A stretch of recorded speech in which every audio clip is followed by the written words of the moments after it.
Hey, it's Ryan with Parts Doctor, and today I'm going to show you how to replace the lower wash arm assembly on this LG dishwasher. You need a Phillips screwdriver. Let's get started.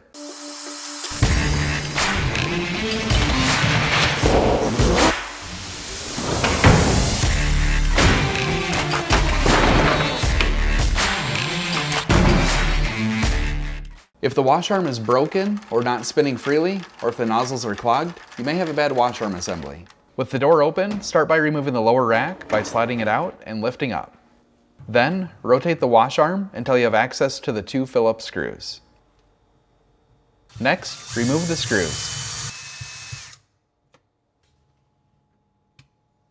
Then, grab the arm assembly and lift it up to remove it from the dishwasher. Be aware that it may have water inside of it. If you have a bad lower wash arm and you need to purchase a new one, you can check out our website, partsdoctor.com. We'll leave a link in the description below. You want to make sure that you're searching with the model number from the tag on your dishwasher to make sure you get the correct part. To install the wash arm, make sure this tab on the arm is facing towards the front, align it, and set in place. Then, reinstall the Phillips screws. Next, reinstall the bottom rack by aligning it and setting in place. With everything put back together, test it out to make sure that everything is functioning properly.